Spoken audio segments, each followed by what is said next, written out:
you're back in work. Well, I know you would have been working yesterday and assessing what went on and what you could do. But it is a real testing period for everybody at the moment. And I want to put the question to you personally, how it affects you and how do you get motivated? Well, the motivation's never in question. That's motivation's football. It's as simple as that. Helping others, trying to get better, trying to win games of football. That's the challenge there. That's the motivation. So yeah, it is challenging times, but this way you earn your corn. Footballers are no different than any walk of life, are they? They're human beings, but people get perceived probably a bit differently as being a professional footballer. But for you, you've got to work with them lads, and you might be seeing that from one or two of them. How do you try and make them better? How do you try to improve them? You be consistent in your approach. It'd be easy for me to shout at them, be off with them. It'd be easy for me to treat them different. I'm always fair, I'm always honest. Sometimes the honesty, they don't like the honesty. But as long as you're fair with them and respectful, and that works both ways, then you're going to have that consistency of approach. I equate it to parenting. You give them the values, your kids, you give them the honesty, you keep them on the straight and narrow, and they develop under your guidance. And it's no different. It's just that it's in a football sphere, not a worldly, growing up, childhood, adolescent sphere. So there's no real secret to that. You just got to be diligent, thorough, and hard working. Like I said, we was in yesterday. I watched the game yesterday. I watched our 23s yesterday. I watched the game last night. You have rather than take a step back or mope or feel sorry for yourselves, you've actually got to work harder. You've got to remain true to your beliefs and your core, and have the faith that you're going to come through a bit of a sticky patch. Over the years you've been in charge, you started off with it was rock bottom, and you've built and you've produced some talented players who play at a higher level. You produce some talented teams as well. When it is not going quite right for you, do you look at changing things, or do you try and stick with the same routine that got you that success before? That's a better question.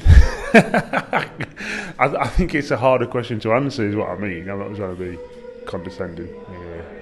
I think you've got to constantly evolve. You've got to constantly be have your processes in place, if you like, but make sure you review them. What remains true is them values within yourself, within the team. They're key. So yeah, I suppose it depends which element you're specifically referring to. But yeah, it's not something that you can't just do what you've always done, because you'll always get what you've always done. Because that's somebody will eat you, somebody will catch you up. And we've got to constantly evolve and change, and that's hard, and get better whilst improving everyone at the same time, and that's a real challenge. But like I said, we've done that before and we'll do it again. It was a major summer upheaval, if you could take into consideration when you knew you lost Harry Pickering in January, but you stayed all to the end of the season, and you lost your players in the summer. Is it harder than you expected, that summer upheaval that's coming now? The truth is no. We just wanted to elongate it a bit longer. That's the truth. How difficult is it then when those quality players, and you've still got quality players here, leave that football club for you to bridge that gap? You're not the first man who's sat and we've talked to and had this problem where the cycle gets broken. How difficult is it for you though to try and not let the cycle get broken and have them ready-made replacements? Well, the cycle starts at 6, 7 and 8. That's the truth. And it's 10 years ago that the cycle needed tinkering with, which is not a criticism, that's just how it is. I was talking to Bobby Hassel, academy manager at Barnsley yesterday when our 23s played Barnsley, and he was saying they have two good years and one fallow year. And I'm saying, no, we're not too far off that, probably a bit longer is our fallow years. And he said, well, we're struggling, to this season because we've had two good seasons. So it's not uncommon. The trick is to try and breach or address the gaps as early as you can, and that's not so. For example, all our second year scholars this year have done all our first pre-season with us and trained with the first team to try and they're good enough to do that, I have to say, in order to sort of accelerate their progress. Now that's one way that a first team environment can try and reduce the gaps. But then between 6 and 16, there's obviously things in place to try and constantly try and do that, and that's the academy do a terrific job. But that's a challenge for them to also address, and we've got we as a football club, whoever it is, wherever it is, whatever age it is, has got to try and address that, and that's we're determined throughout the whole football club to address that. Because if we do, then we won't have these fallow years, if you like, and we've got to make sure that we remain in this division and build our next cycle as a League One club. The immediate task now is to try and get your lads prepared, which I'm sure you will have them prepared, no doubt about it, for Wycombe, and I'm sure that you're trying to get into it that we can't be a soft touch. Yeah, that word was mentioned after the game. I think we've conceded 5 goals from set pieces, if you include our own corner, in the last 3 games. Well, that's just ridiculous. That is soft.